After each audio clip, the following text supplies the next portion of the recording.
I want to welcome everyone to the Friends of the Library Author Series event. We're featuring Women of Appalachia project. This event is part of a series of author events that are conducted by the Friends of the Clarksburg-Harrison Public Library. These men and women of our Friends group have a very great appreciation of West Virginia literature and the gifted people whose talent is second to none. And they go above and beyond whatever we can do to sponsor and showcase this great talent that we have in West Virginia. The event is being sponsored through a grant that was provided by the Harrison County Cultural Foundation. Their goal is to promote the arts throughout Harrison County. This is the second year we have had Women of Appalachia project here. Zoom.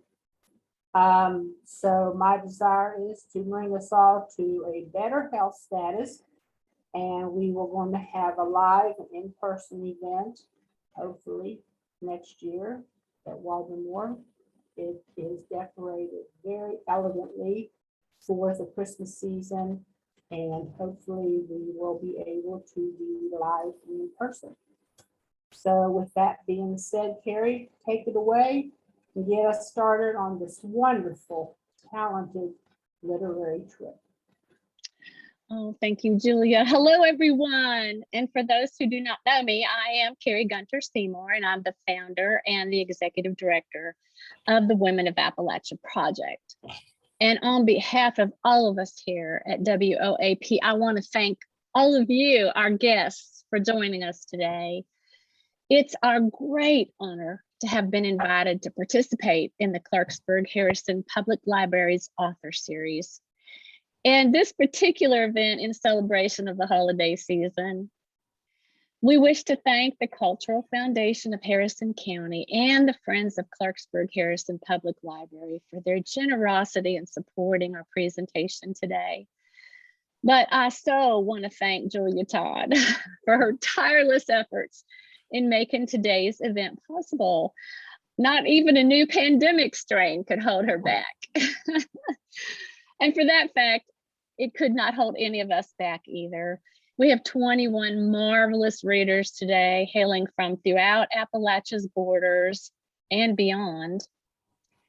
When I'm asked to describe the Women of Appalachia Project, I say this. The mission of WOAP is to encourage, enrich, and empower Appalachian female artists and our communities through live and published presentations of spoken word and fine art. The success of this organization is based on the work of every single woman who does, has, or will someday take part, whether as a participant, a volunteer, a partner, or supporter. We are a sisterhood, all for one, one for all, working toward the same goal, to lift up Appalachia and showcase her in all her magnificent glory. We are a PRINDI winner, a Weathford Award winner, state and municipal poet laureates, Pushcart Prize and Best of the Net nominees, and authors of acclaimed books. Our Facebook page has 45,000 plus friends from all over the world. This year's Women Speak anthology, it's volume 7, is now available for sale. We'll be reading from it today. And our amazing publisher, Haley Mitchell-Hagen from Sheila Nagig Editions is here. And she's going to tell you all about the anthology and put information in the chat as to how you can order this. Whoops, I got my finger in the front of it. This beautiful book. And you'll get to meet Angeline today, the cover artist. She's going to be reading for us today. So this is a very, very special day. And this is the launch of our 7th volume of Women Speak. Haley? Hi, everybody. It's so great to see everyone. I read your work so carefully when we were putting the book together, and to have an opportunity to hear you read those works is so much fun and exciting. So welcome, everybody.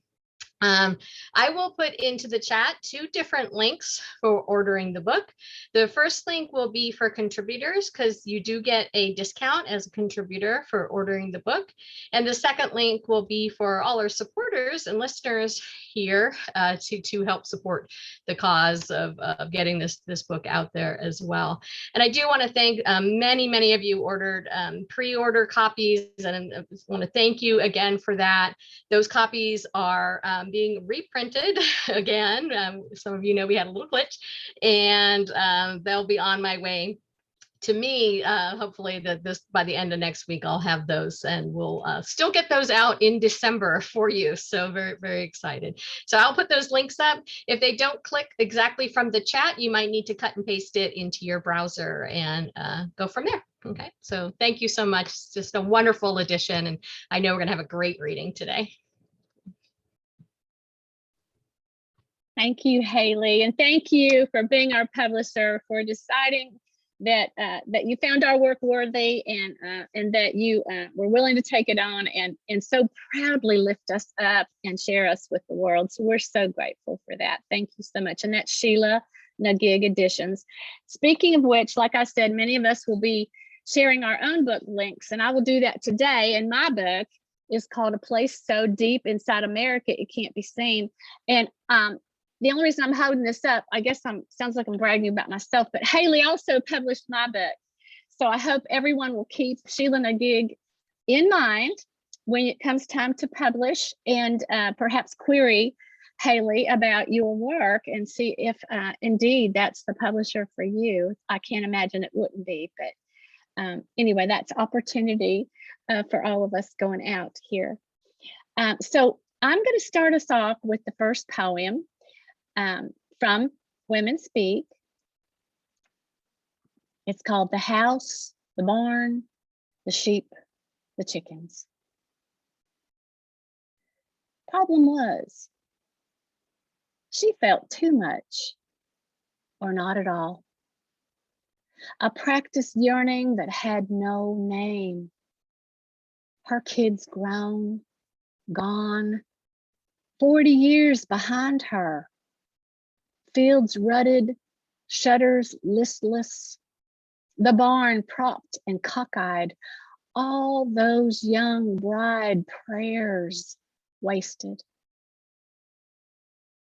Creatures like sheep, used to traveling, know about moving on, guided by the compass of their will, boredom and affliction that can't be outrun, desire, a grassy knob worth dying for. How utterly a body is overruled by heartache. Outside, red oaks thrash, tangled in root and bird song and whatever might fall from the sky.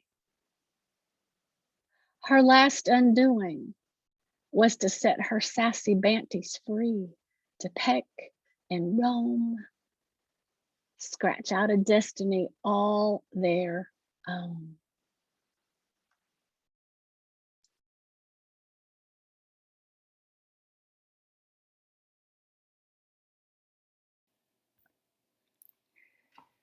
Beautiful. Hi all, I'm Bonnie Proudfoot, delighted to be here at the 13th annual WOA Women Speak. I first took place as a visual artist about 13 years ago. It took me a bunch of years to get the confidence to submit my writing, and thanks to Carrie for creating such a wonderful safe space. So this is about my 5th year, and I'm going to read 2 poems today. First one is called What Doesn't Kill You. Weeks after the surgery, after the sling came off and the stitches started to dissolve in layers of epidermis under her breast, the radiation began. After that, chemo for a year, as soon as she can take it. What doesn't kill you makes you stronger, say some. Probably folks who never watched this kind of cure or watched a body be ravaged like this. We live in Cancer Valley, Teflon in the water, cattle belly up. No one wants to admit exactly how all this shit got into everything, but now it is seeping into the pores of friends and family, and hurt expands from the streams to the mountaintops, where we really see the scene of the crime. Giant drills buzz in the night, and someone's tap drips poison. It's a growing game of chance, but we are playing with a rigged deck, and the dealer holds all the cards. On the way to Fairmont, leaves fall and Route 50 burns. License plates from Texas and Oklahoma blast past. Under the earth, the ground shakes. Just beyond, the land is pocked and cracked like a scar. What doesn't make you stronger can also kill you. It will not be pretty. At the Shell station, everyone mentions the pipeline as if it is the yellow brick road. And on a lighter note, here's my second poem. It's called Doves. Outside my window this morning, snow piles up on porch rails and trees. The only motion is a pair of doves perched under the eaves, thin black beaks, clay-colored round heads pressing together like a valentine. Their coo, coo, coo ocarina calls set off against a black backdrop of silent snowflakes. If they're the same pair as the last 3 years, they arrived early, mid-February instead of April, but maybe this year they're trying to get it right. They've had a run of bad luck. No postman stork delivering baby doves, instead clutches of eggs that refuse to hatch, or tiny naked chicks that don't make it. Long after the wrens, flycatchers, and robins build their nest, dart to the lawn, and head back to a cluster of open mouths, after those other fledglings stand in a little bird conga line on the porch railings and work up the nerve to take first flights, this pair of doves is still in phase 1, trading shifts, nest guarding, egg sitting, unflinching and inscrutable as Buddhas. Their ruby eyes meet mine as I head outside. I could climb a stepladder, chase them off, clean out the nest, but I can't bring myself to break it to them. Do you know what I mean? Maybe they don't see the writing on the wall, or they could care less about the other birds. They stay with the thing that matters most, and I wish I was more like that. After all, there isn't a day that doesn't have its share of glaring headlines, dire conclusions, so many wrecking balls aimed at every plan.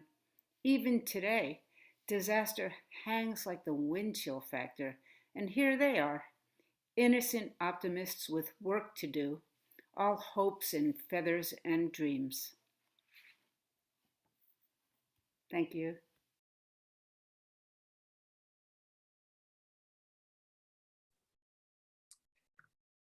Hello, I'm Valerie Niemann, and I'm in Reidsville, North Carolina. And this is, I think, my 4th year. I didn't get a chance to check. Note left for the woman buying this house. You might want to know that after 3 barren years, the purple irises bloomed this spring, just before their useless toes might have been yanked from the earth. One neighbor has cats, the other kids. The bushes along the fence are blueberries, but you won't get a one unless you net them. Birds are clever and relentless. The patio door has been replaced twice. Daylilies will trumpet your arrival, but wild ginger will conceal itself, as is its nature. The dogtooth violets will be gone. Be careful. The ramp to the shed is treacherous after rain. Some things will be imponderable. Doors on 2 of the bedrooms won't latch. The casings are cracked where they were wrenched open. Spider lilies will surprise you, coming out of nowhere. The walls have been painted beige, sealing in the cries and curses. The carpet is new. Wait to dig. Buried lines and conduits cross the yard. Some things won't have risen yet.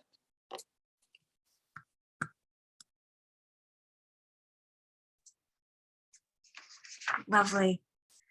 I'm Ann Stewart in Pennsylvania via the Mississippi Delta. And I'm a newbie, thrilled to be here. I'll be reading 3. Kindergarten, St. James Parish. We are kindergartners. Our knees expose us. Vulnerable light bulbs, fried gooey eggs. That one will lose her parents in a murder-suicide in 9 years. This one will turn her daddy's gun on herself in 7. After her parents find her in bed with a boy, one she'd grown up with right next door, one she'd been brave enough to love. And the girl to her right, bully at the white supremacist school, taunted the girl ashamed of her body, her parents, that boy they caught her with in bed. She tried to hang herself first, called her friend and told her it didn't work. There's the refrigerator box I kept my secrets in, whispered them to the girl who lost her parents, until some boy heard me tell her I liked him and hurled a baseball at my head.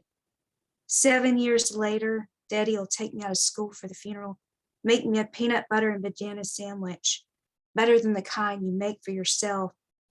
And in the backyard, cicadas will sing, raw shells of themselves tossed across the lawn. Lake Chico County Fair, 1. At Lake Chico County Fair, a girl with the body of a woman, one I wouldn't have 20 years later, jiggled in pale flesh, shiny white heels. Already she had woman problems, cysts on her ovaries, a 6-foot-tall mother with platinum hair. Little girl I was still, so short sometimes I could disappear, already starving, ashamed of my gymnast flesh. 2. Grandmother scared me with tales of murder, the girl decapitated in her own convertible, one who drove right under a truck, or the girl who plucked herself deaf with a Q-tip. She had the nerve to do 2 things at once. Grandmother's daddy lost his head in a logging accident. Men called his family to the scene. At 5 years old, grandmother walked over to him, what was left of her father. It's a Presbyterian God, one who's already made up his mind, shot you out like a stone at a window, like the 33 panes my brother broke as a kid. You're a girl burning for some nameless want, a girl punished for wanting it. The daughter. And he might tell you as you cross over railroad tracks near the blues birthplace, nothing out here but ragweed and concrete, heat now beginning to pull you under, about the daughter who cut up her mother with gardening shears. Each time you drive through neighborhoods along the creek, he'll point out a different house, half listen to fires in the middle of the night, peeping toms everybody knows, sawed-off shotguns, secrets dug up like bones. You imagine she got out of prison alone, shut the front door, footsteps plushing carpet vacuumed 20 years ago, town's beating heart outside her window, table set, bones of the favorite cat beside the stove. But the clothes, what fit, mirror above the dresser, black raisins pressed in the dough of her face. Who are you, if not the things you've done? Thank you.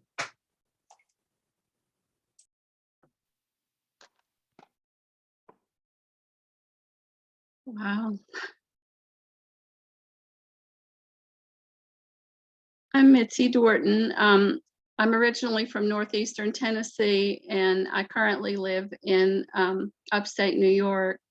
I'm a newcomer to Women of Appalachia project this year. Mama's ballerinas. Mama recalled being sent to a lady's house to pick up a winter coat. How warm it felt wrapped around her with the snow peppering down. Didn't have sense enough to feel ashamed, she said. Leaped and danced all through the holler, past the coal camp houses. I think that's the reason Mama bought me a gold trash can. pretty fancy. A dancer with a pastel glazed net tutu on the front, rhinestones sprinkled in the background, always a temptation for me and my friends to pick off, which never bothered me, just Mama. She afforded me ballet lessons, but I had little interest in that or the gold ballerina wastebasket, there most of my childhood, with missing rhinestones. When my 8th birthday rolled around, I wanted that cake I saw with my friend at the giant supermarket, a plastic doll in the middle, the pastel icing frothed in layers of lilac, pink, or emerald as her dress. Mama said the doll looked cheap and tacky. Paid for a large sheet cake instead, topped with a porcelain ballerina wearing a crown and a buttery trio of roses. My trash can fell by the wayside, missing for 50 some odd years. I still owned the ballerina cake topper, one knee bent in pose, her neck broken and reglued from where she rattled around in the drawer in different moves. I can't explain why that I kept her or reattached the head, except that she was important to that little girl of the 1930s who danced home in a used coat.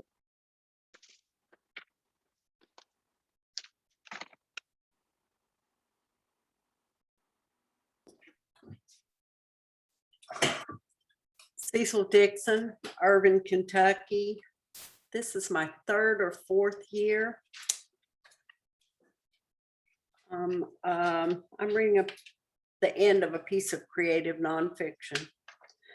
Bill Withers, July 4th, 1938, Slab Fork, West Virginia. March 30th, 2020, Los Angeles, California.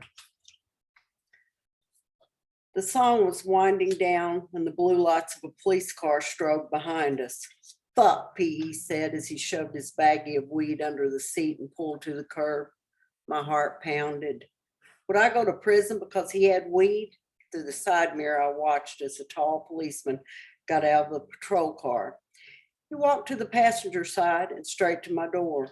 From his belt, he pulled out a flashlight and shone it in my face. The haunting refrain of the song's ending 2 words played. "Your mom's worried about you," the uniformed officer said as I blinked at the bright light. Without another word, he opened the passenger door and roughly pulled me out of the car. I tried to resist by hitting him with my fist, but he was stronger. I glanced at PE. He sat with both hands glued to the steering wheel, staring straight ahead. "Call me," I pleaded. Withers repeated the same 2 words 14 times. PE didn't even look my way. The policeman dragged me across the gravel and shoved me into the back of the cruiser. "My mom," I spat, "ain't worried about me. She's just worried that people might say what a sorry mother she is. That's all she cares about. What people think. Don't matter. Either way, you're going home." He had said home. Part of me was relieved, but another part, that rebellious part, wanted to add jail to my list of experiences. Within 6 months, I'd be married. My list of new experiences grew every day, every minute. Mr. Bill Withers was right about one thing. There's always tomorrow, until there isn't. Thank you.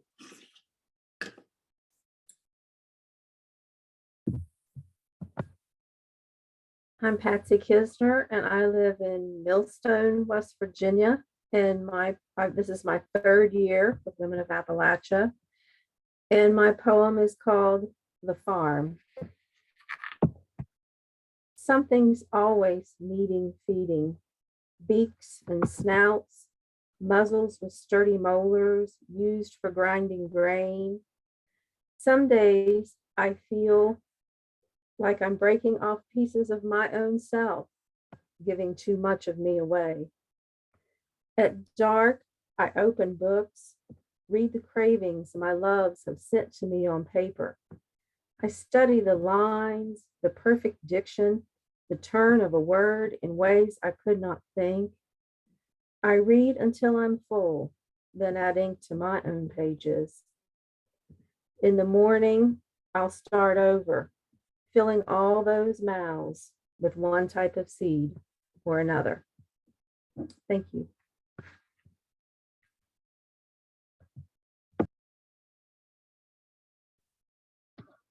Hi, I'm Barbara Sable. I'm originally from southwestern Pennsylvania and now live in Akron, Ohio.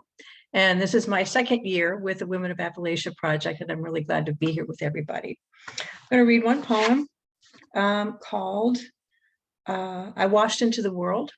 And the epigraph is date May 31st, 1939, 50 years after the Johnstown flood of 1889. I washed into the world on the sodden mattress that floated my pregnant mother into the second story of Alma Hall. In the pitch blackness of that shivering night, I am told the contractions came on full force. Her screams of pain likely drowned out by the shouts and sobs of 200 some terrified and injured in that same room, by the wind's sharp howl, the incessant crash and splinter of buildings, bodies, God knows what, outside.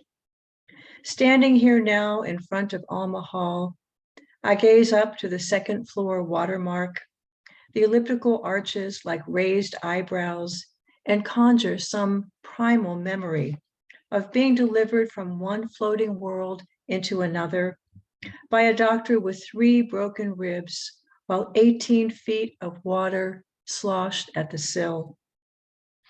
I am told that the Presbyterian church steeple split the wave in 2, sending the wall of water to either side of the hall, sparing all but one of those sheltered inside. Over the years, I have pieced together what I have been told about the night of my birth, when a flood leveled the city of Johnstown, a patchwork of story and surmise. On my 50th birthday, I've returned to see the lanterns lit along the stone bridge, to visit the ground where my ancestral home folded into itself like an envelope. I have come to visit the plot of the unknown drown at Grandview Cemetery and run my hand along the arc of every blank stone. Thank you.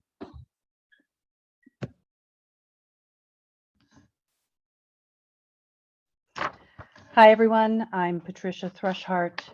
I live in the Pennsylvania wilds just outside of Cook Forest State Park, and this is my first year in the project. I have 2 poems in the collection. The first is called Knee-Highs. We wore them with our plaid pleated skirts, hemmed to cover the knees, stiff gabardine jackets to cover our breasts, a pinned-on Kleenex to cover our hair if we forgot the veil for Mass. Our Mary Janes were never patent leather. The nuns warned us how well they reflect upward. After school on the bus, those of us who were precocious rolled up our skirts, pushed up our socks, exposing thighs and calves firm from running through backyard fields of corn, knee-high by the 4th of July, when we'd be free of uniforms and notebooks and nuns, who could explain the reflective quality of patent leather, but never mention the back seat of a boy's car, or rolled up Mary Jane between the lips, or how some men liked pictures of playful schoolgirls in hiked up pleated skirts with thin ribbed knee-highs and nothing else. The second poem is called What Passes for Dew. Come back when the eggplant is cerise and white, hiding its carnival stripes beneath rippled umbrella leaves. The last of the peas have burst, their deep-throated flowers a memory. The bee has had its full of pollen and drowses on the fragrant fringe of a nodding herb.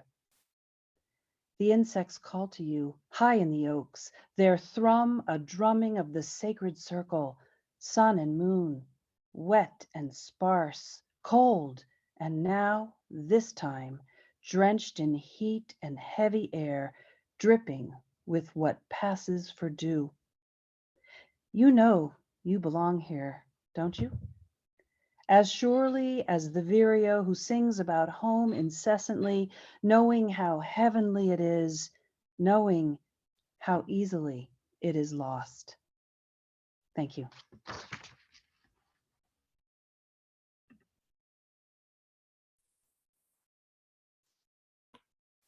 Hello, I'm Marianne Honecker. I'm in Beaver, West Virginia, and I have this is my second year, and I have 2 poems I'm going to read. We have become death. A patch of forest remains between this house and the next, where a doe often hides with her fawn. Crows circumscribe it all day, screeching out to hallow the shadows of hued trees. I knew a clergyman whose life tasted so bitter, he hung a bird feeder in a pruned maple, sat with a sour sting in his throat until the crows came, then he shot them. But I don't mind their cawing, a raw sound that matches my heart, which I scraped out as one would a pumpkin, carved it a snarl, set the inside on fire. At night, the black birds recede into their black nests to rest in the black trees against black sky and are silent. Somewhere the man coughs up his cud of hate and masticates it, savoring. I can't know what a crow knows. If a wind is weak and will drop me, spiraling, or if it has lift, lively enough to sky all the heaviness in me. My candle burns lower, weeping wax, and finally the wick gives up its stench of endings. Maybe crows do long for the once forest that is my house, midnight lit, as I long for my heart before I cored and monstered it, even for the glow that blackened its walls. I am charred. An owl I cannot see croons her 3 funerary notes.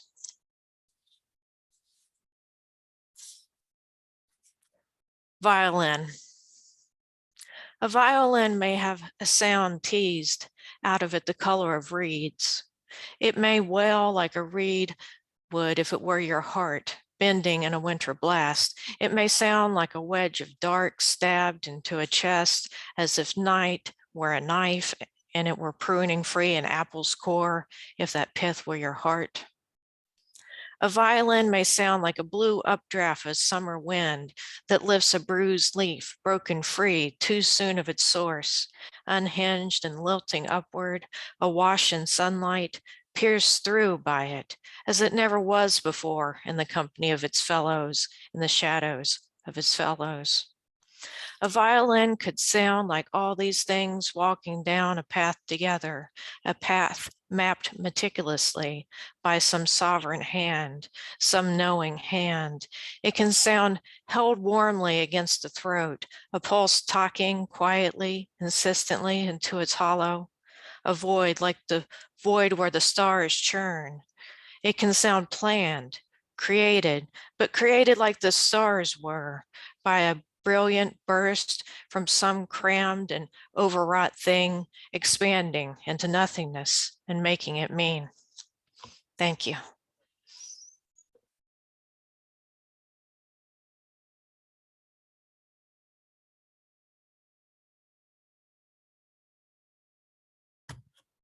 Thank you, Carrie and Julia. I'm Katherine Carter. I am in Cullowhee, North Carolina, west of Asheville. This is my first year with the Women of Appalachia project. I have 2 poems in the volume. I'm going to read you one of them. It is called Spring Tonic, and it is about, you all probably know this, the little herb, the hairy bittercress. It comes up in corners and quadrants, and you can find it all over the place in the spring and the fall. Spring Tonic. Every year there's watercress in the runoff ditch. froth of foam bloom in the culvert that drains a highway, a parking lot, a construction site, a few gratuitous cow fields, meaning there's not enough iodine in the world. That cress will never be safe to eat. So with field mustard creases not up yet, you turn for your equinox green back to muddy yards, cracks in foundations of buildings, hairy bitter cress. Its tiny pepper spice, blunt scallop curl leaves, satyr labor to spread its glitter of cruciform flowers over gardens, waste places, intramural fields, by detonating slender siliques in a microballista sputter of seed. Chopped into salad, sipped over soup, gnawed in the raw. It's what you need now. Deep, vivid bite of what comes first, blazes its way, makes cold rain slits into its own flesh, takes the first and only chance it has. Spring tonic that wrings mouth and bowels because still fresh from the dark cauldrons boil and spit.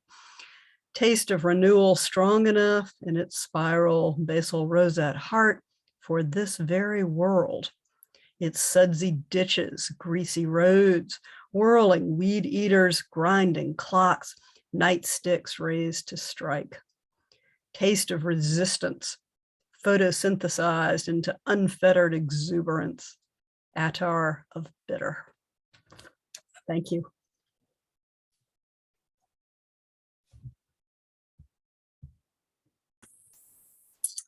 Hi, my name is Chrissy Andrews, and I live in Bristol, Tennessee. I'm a native of southwestern Virginia, Tazewell County.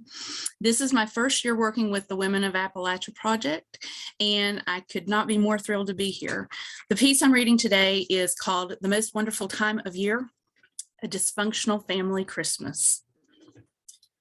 Seeing as how I only lived 90 minutes away, I had to go home for Christmas every year, which was typically on Christmas Eve because Jared, my husband, whom I had imported from Chicago, was an RN and usually ended up working Christmas Day. This was actually fine though, as it kept with our tradition of opening gifts on Christmas Eve. This particular year, the weather was clear but bitterly cold. I had hoped for snow, but none had fallen at home. Typically colder where my family lived, I still held out hope. Alas, we arrived to cold blowing wind, but not a single snowflake in sight. We got out of the SUV, our food in hand, and started into Grandma and Grandpa's house. There was a full-size plastic nativity scene outside in the yard, just beside the porch, but something was different. Jared, is it me, or do all of the nativity figures have ropes around them? Jared, remaining absolutely deadpan, said, "Yep, right down to the baby Jesus." I went inside while Jared took a smoke break before entering.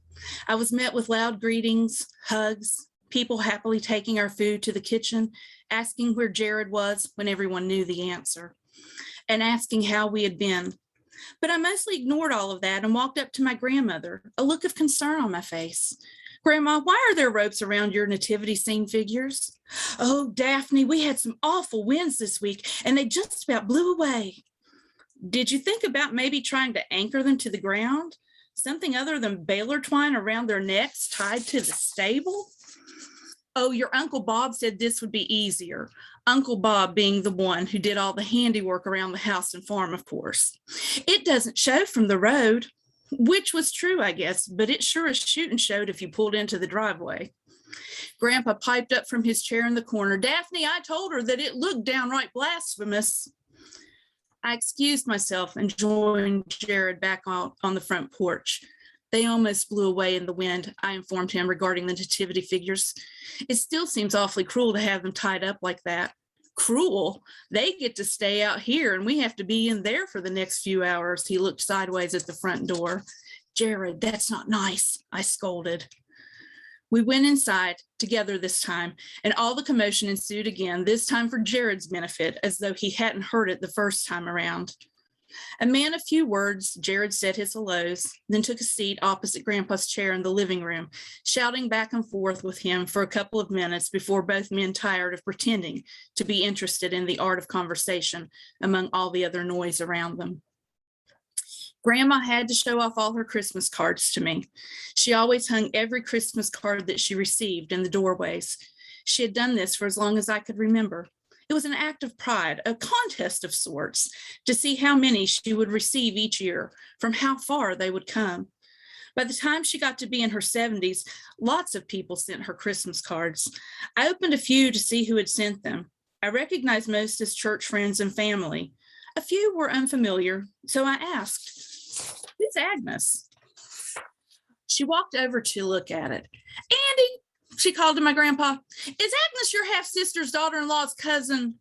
Grandpa shrugged his shoulders. "I don't know, Deborah. Maybe." My mom chimed in, "I thought it was Dad's sister's husband's niece." We went through 4 or 5 more like that. Jared tried hard not to laugh as he caught my attention and shook his finger, indicating that I should leave her alone and just let her be proud of her cards. I turned to the Christmas tree, which actually looked spectacular, and told Grandma that it looked really nice. There was new tinsel, new LED lights, several new ornaments, but also many of my old favorite cherished ornaments from childhood. It really looked just about perfect. Your Aunt Sandy and your mom decorated that for me on Thanksgiving. You wouldn't know that though, because you were in Chicago with Jared's family. There we go, the guilt trip. Jared came over to admire it with me and put his arm around me as though to protect me from the rest of the barbs that would surely fly about us visiting his family once a year.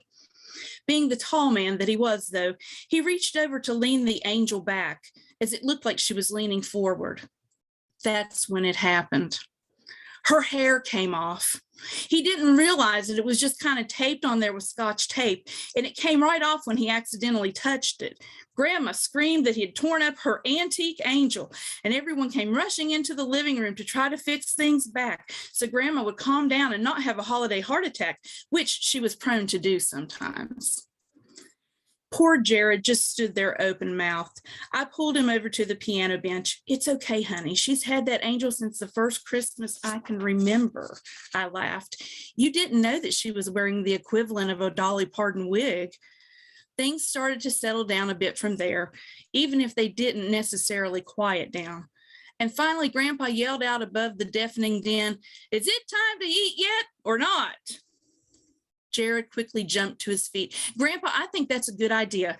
I'll go get the turkey out of the oven. Do you want to carve it?"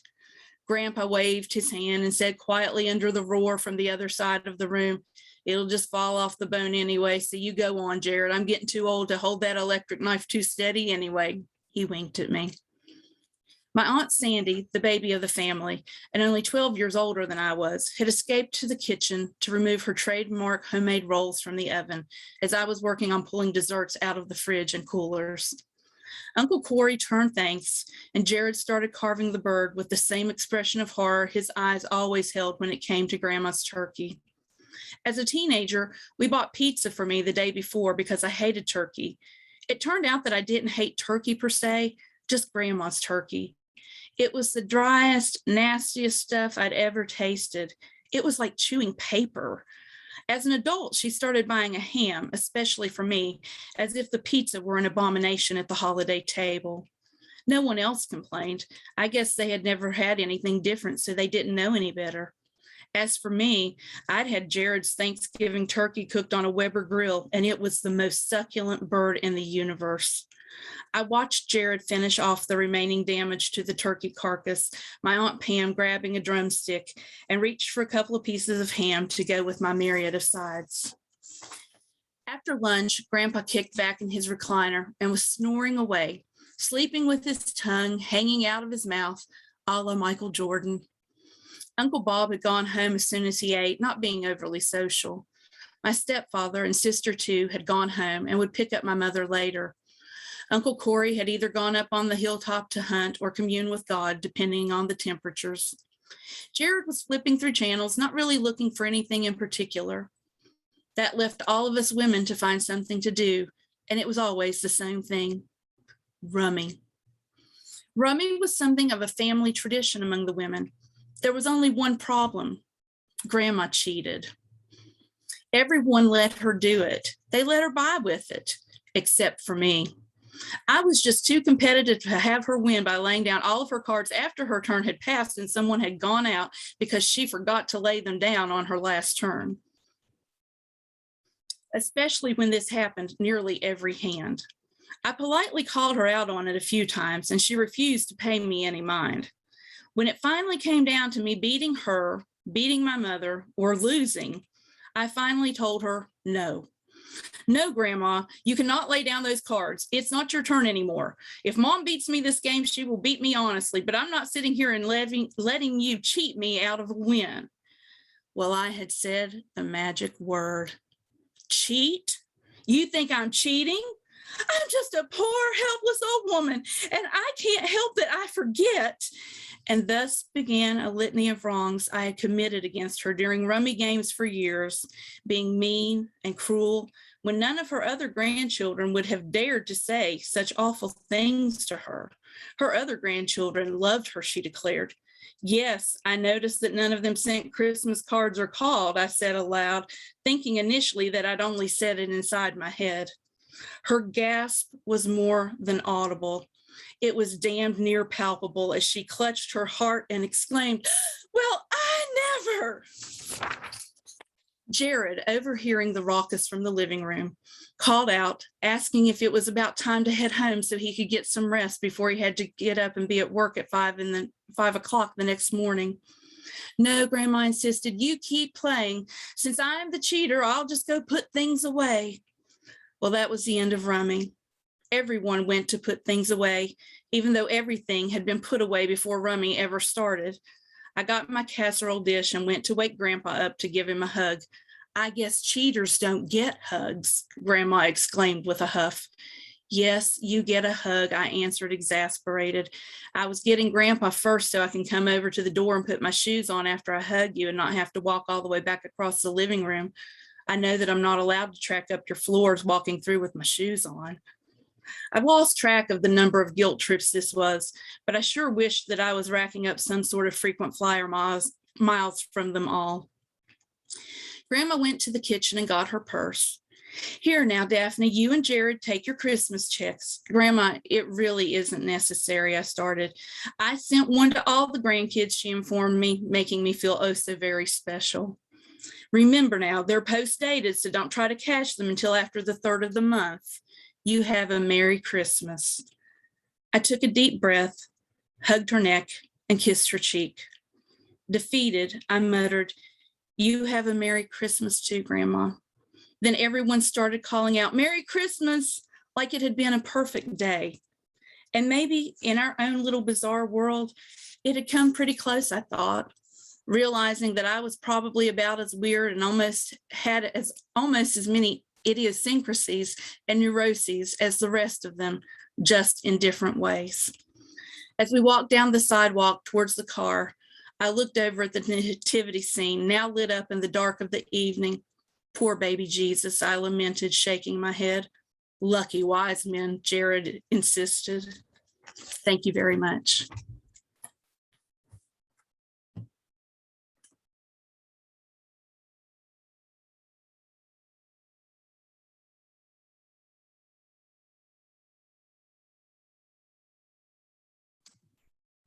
Hello, everyone. I'm Barbara Marie Many. I'm originally from Parkersburg, West Virginia. I currently live in Talmadge, Ohio, and this is my 3rd year with the Women of Appalachia project. I have one poem called Blackwater River Canyon. Blackwater River Canyon. Everything was in black and white then, except the keepsakes living on in my consciousness, like fragile 8mm film moving through a hot and noisy projector, breaking at the most inopportune moment. Isolated in my developing understanding, sitting on an immense boulder down in the yawning canyon, surrounded by stately pines and towering oaks, leaves turning bloody in the crispness of autumn.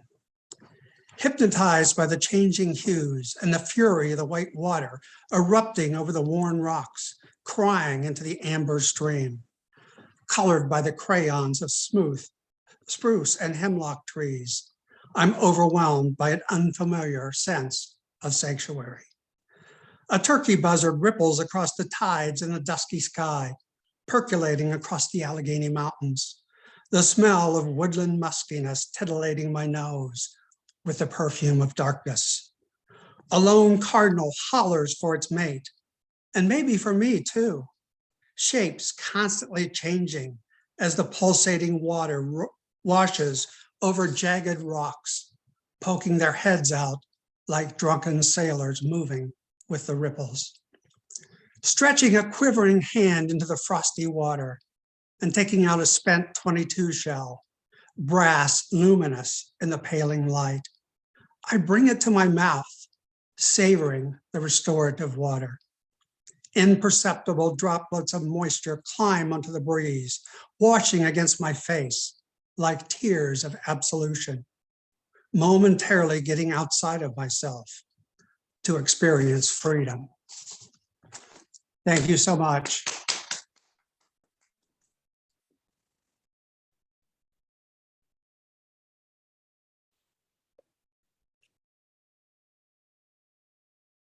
Hi, everyone. I'm Celia Lauren, and I'm from Knoxville, Tennessee. This is my first year with the project.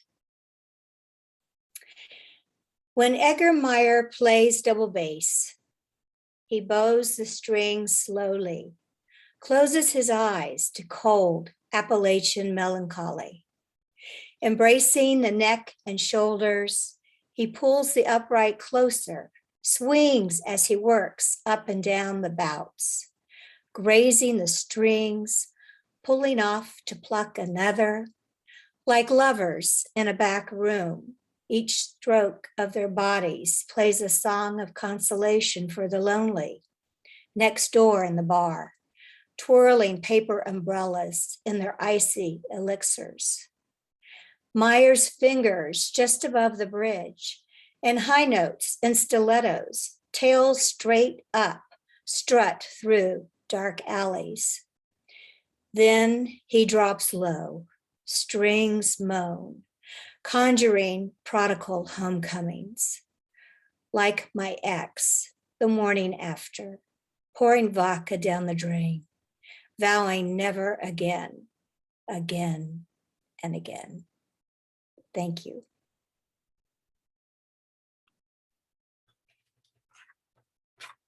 Hello. Am I going to come up? Does it pop up?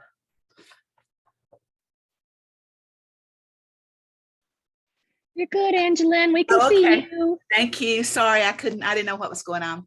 Hi there. My name's Angeline Debord, and I'm honored to be here at my first presentation for Women of Appalachia project. And I have a short little poem here that I'm honored was included in this esteemed group of beautiful words and images. And the title of my little poem is Poems of Ancient Grannies. Oh, ancient grannies, where are your poems? Not written on the hallowed pages beside those of Milton or Blake, Shelley or Byron. I do not find them written there.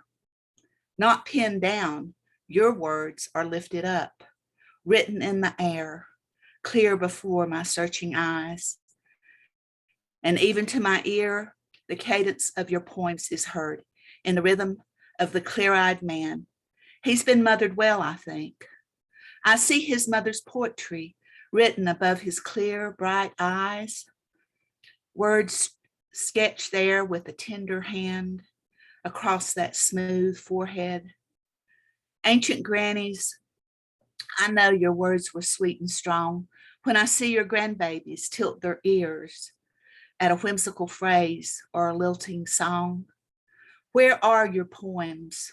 Why, they're written in my blood, in the images of my dreams, in the cycles of my life, words strung with pictures of what was and is and will be, written not on the hallowed pages, but written in my veins, written secretly there with your blood.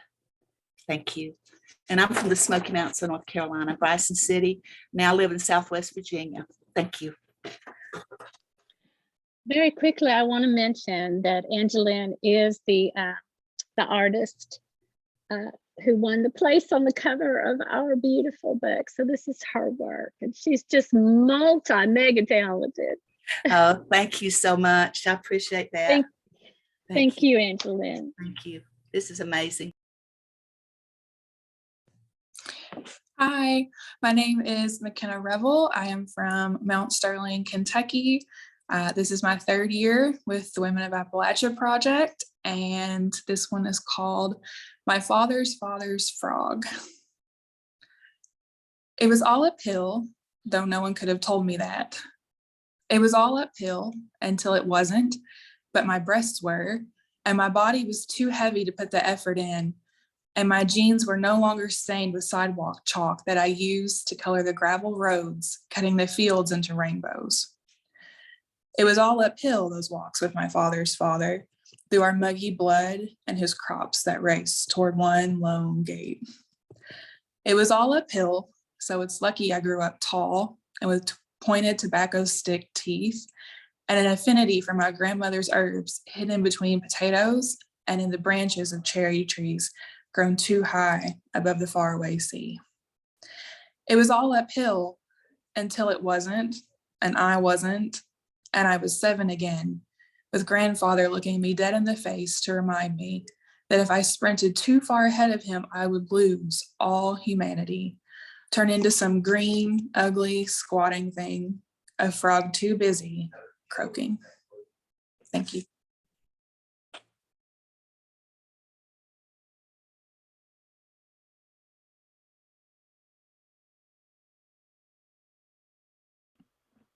Carrie, am I supposed to read now? Okay, I was just typing a note. Okay. Hi, my name is Kelly Hanwright. This is my first time with the Women of Appalachia, and I'm so excited to be here. I live on Spencer Mountain in Tennessee, and the poem I have to share is Eye of Fire.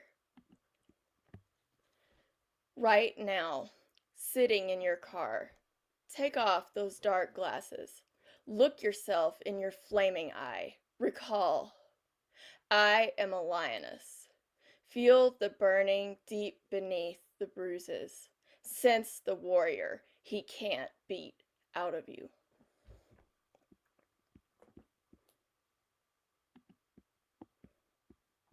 Thank you.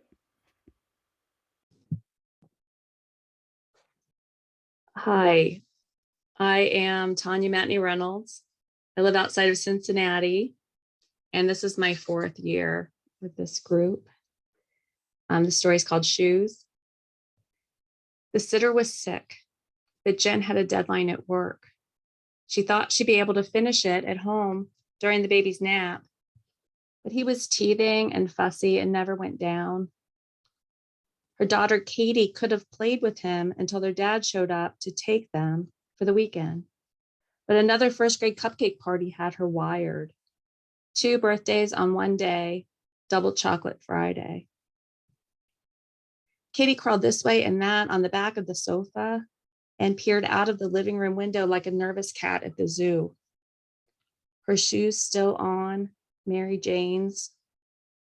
No wonder the couch was so dirty now and worn. Jen and her now ex had spent hours choosing the fabric for it.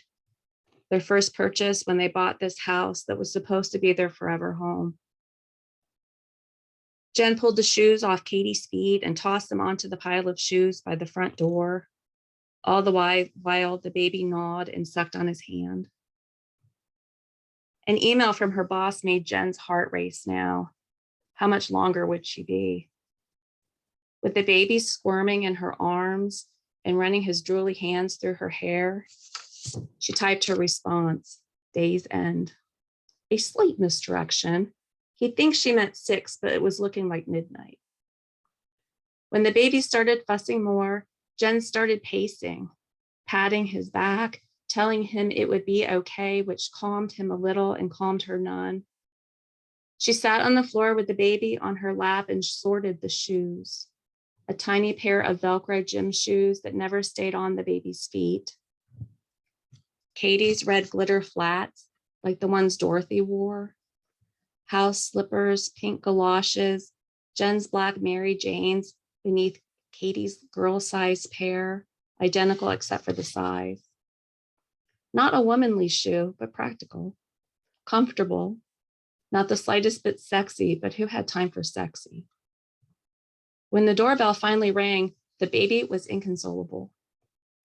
Katie grabbed the Dorothy shoes and then her Mary Janes and finally settled on the galoshes despite the lack of rain. She ran outside, leaving a messy pile of shoes behind, and hugged her dad while Jen searched for the tiny Velcro pair. A woman stood next to him on Jen's porch that had been their porch. A woman in a too tight, too short skirt, wearing sexy, strappy shoes with pointed heels.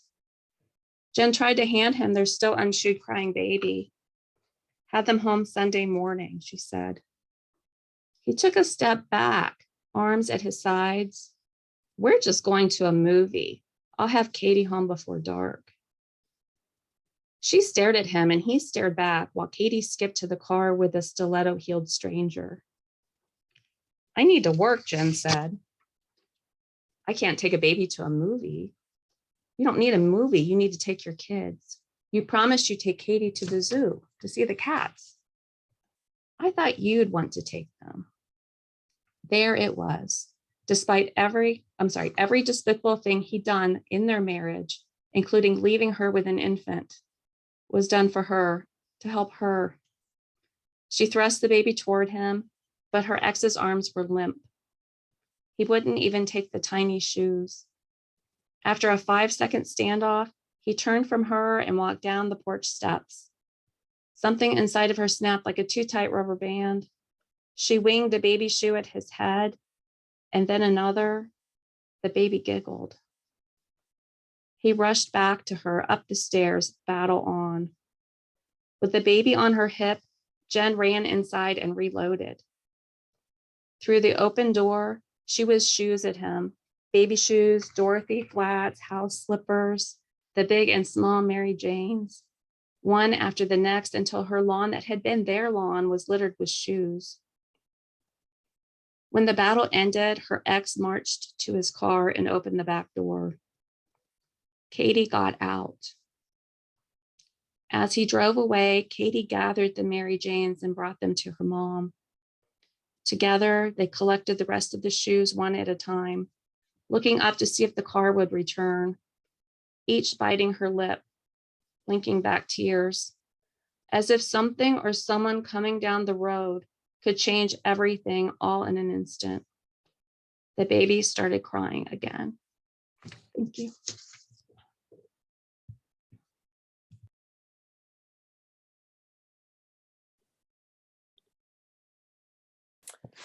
Hey everyone, I'm Lee Peterson, and this is my first year with Women of Appalachia, and it's so great to hear everybody, so thank you, thank you. I'm reading from State College, Pennsylvania, along the Allegheny Ridge. The poems that are in here are set in Altoona, where I lived for 15 years before moving here. So the first one is Election Day. Election Day, November 2008. Long loose days inside, we step off the porch, out from the cocoon of new life. Campaign signs dot the walkways and yards. My daughter of 6 months sits strapped to my chest. The dog lurches ahead and nearly tips us over. A gray sky rests, flat cap on the day, no snow, the hillside, a dying flame. Down in the heart of town, the cathedral dome looms, thumb tip against the Alleghenies. Visual mark on the landscape, calling, recalling what?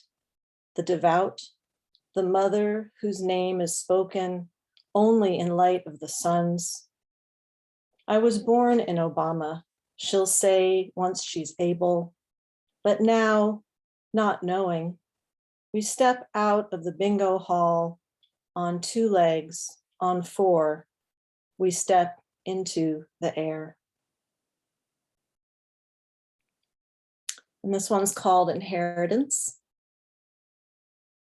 My grandmother's eyes are failing her out among the saguaros, so far from here, our Alleghenies, our April snows. I describe you to her, say your eyes are blue still at 9 months, as many days in our world as you were in only mine. Born on the prairie, she tells me, Westerners' eyes are blue from looking up from so much sky. The heavens so near, and below them, acres and miles, the vast expanse, mountains' white caps, fence posts mark the earth like dark fingers rising up. Back east in Pennsylvania, we sit by the picture window. You look out, intent, bouncing on my lap, a spring ready to pop, so eager for the blue, for birds on branches and wires for snows. Inside our brick walls, you've begun to climb, stairs, tables, all traversed. Not having learned to return things to their place, you unbuild. Studious in your destruction, certain only of the need to tear down. You are becoming human, child of the West, of the East and South. In your eyes, skyscrapers and sky, Wilson, Katz, Cashin, from pavement, from ivy walls, from prairies and taxi cabs, from Piedmont and mill towns long gone, from oceans, child of the middle, you've come to tear it down, tear it down, tear it down. Thank you.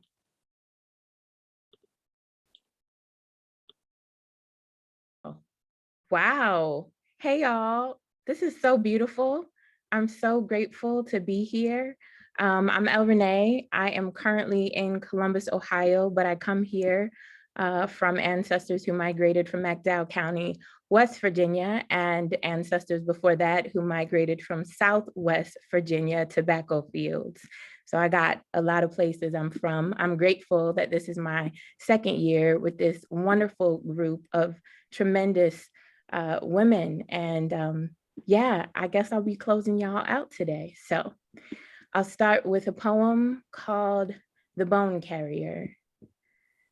My granddaddy used to tell his children, if somebody'll bring a bone, they'll take a bone, which is to say, gossips always have need for fresh meat, don't matter which part, or put another way.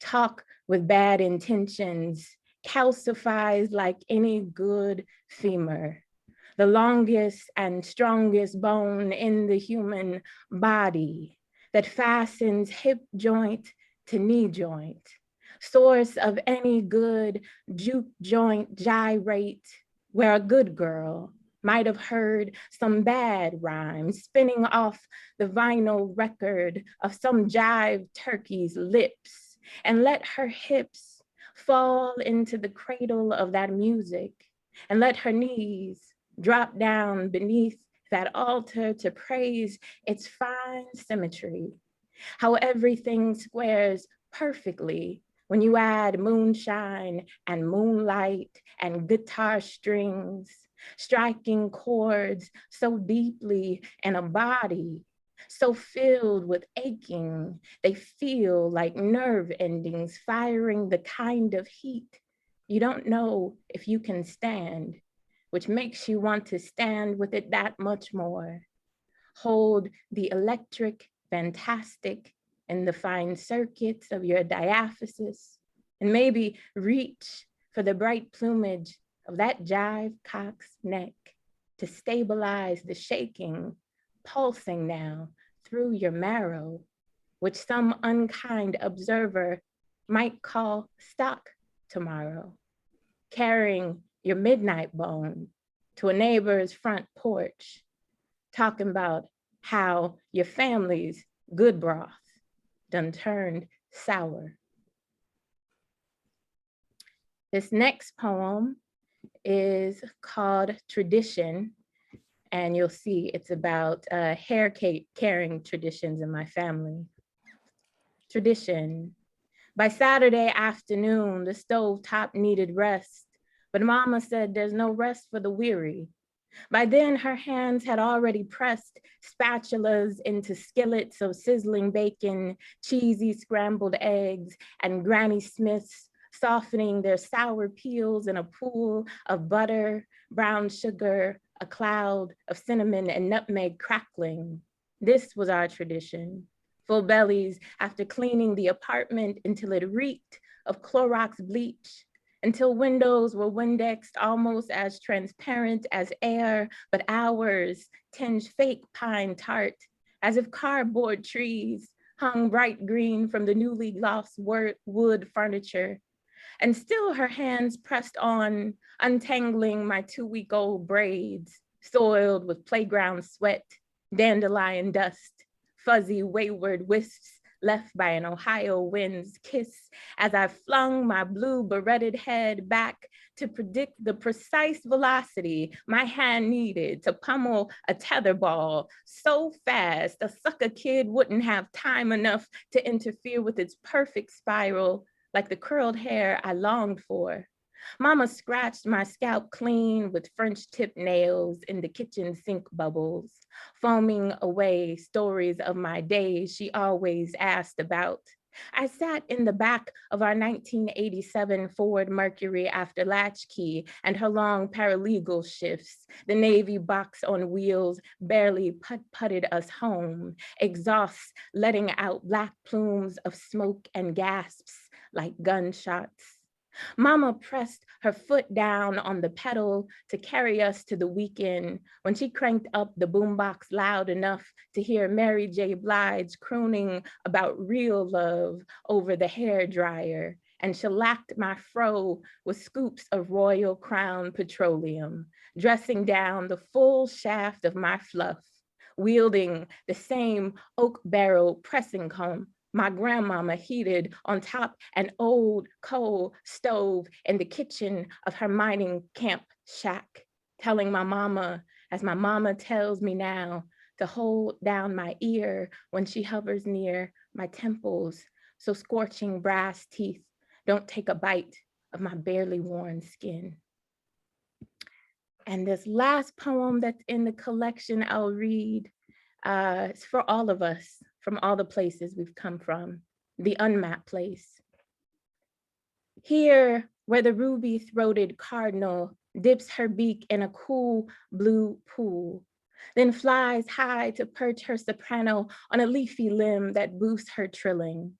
Here, where song can tell you what to mourn and what to praise, where many a day they be the same, grief and gratitude long distant cousins, where miracles aren't welded to stained glass, but dive off lapels framing the one white polyester suit Mother Franklin sweats through every first Sunday, singing beneath the sagging church roof, the cave of her throat reaching deeply into a pit of sorrows none of us can see, but know are there, pulling up notes like buckets sloshing with well-watered tears that drench the ears with sudden chills. The witnessing of not knowing how she got over, how she made it from one Sunday to another Sunday in her right mind, when the worrying over what she could afford to lose, who she could not afford to lose, consumed every waking thought until the words gurgled in that gulf, unintelligible shouts that grown folks called catching the Holy Ghost, handmade holy in the reaching, the lowering down to the sunken place that has no bottom, no boundary, no way of knowing how close to the getting over you are.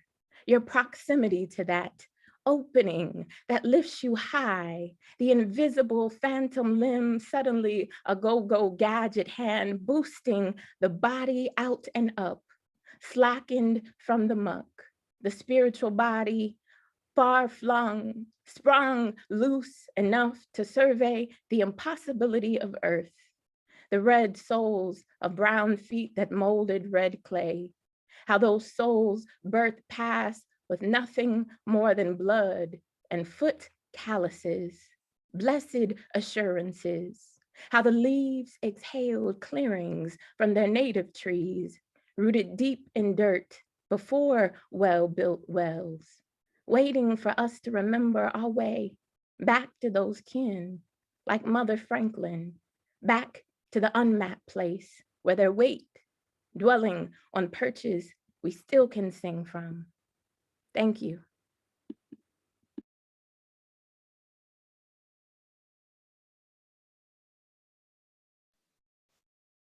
I'm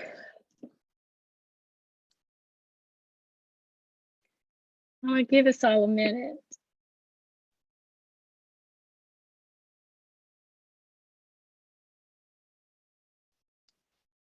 My goodness, you women are incredible, just incredible. Thank you all for your beautiful, beautiful voices today.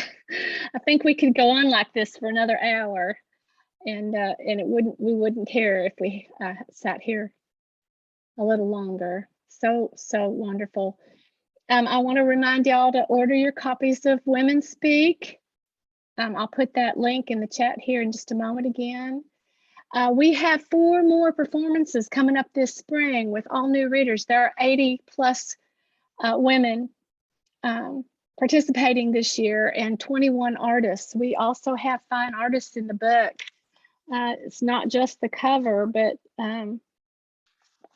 other just absolutely stunning art inside this beautiful, beautiful book that all of these women have made happen. There really is art in here. I'm sorry it's not showing up, but it's in here. So I want to remind y'all to order these. I want to thank Julia Todd. Excuse me for being tongue-tied. I'm always just so overwhelmed by all the beautiful words. The hard job is trying to finish up here.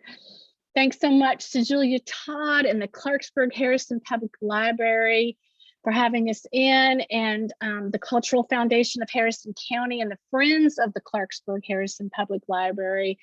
Without their generous support, this could not happen, and we are so, so grateful. Thanks to all of you, our wonderful audience, for attending today. I know sometimes that's hard in the middle of a Saturday to shake loose the time, but if you feel like me, it was just time most wonderfully spent, and I feel like now I'm going into the holidays so fortified and reinforced by all these beautiful, beautiful voices. And on behalf of everyone involved in the project, I'd like to just wish you all many peaceful days to come and a very happy new year, and invite those of you in attendance today to join us in the spring. We're hoping live, but if not, you can catch us here on Zoom. All of our events that are on Zoom are recorded and on our YouTube channel, Women of Appalachia, or you can reach us on our website, through our website, womenofappalachia.com. So I invite you to keep up with us there. And so I'll just say goodbye for now. We'll hope to see you in the spring, and everyone take good care, be vigilant. Thank you, ladies. It was absolutely wonderful.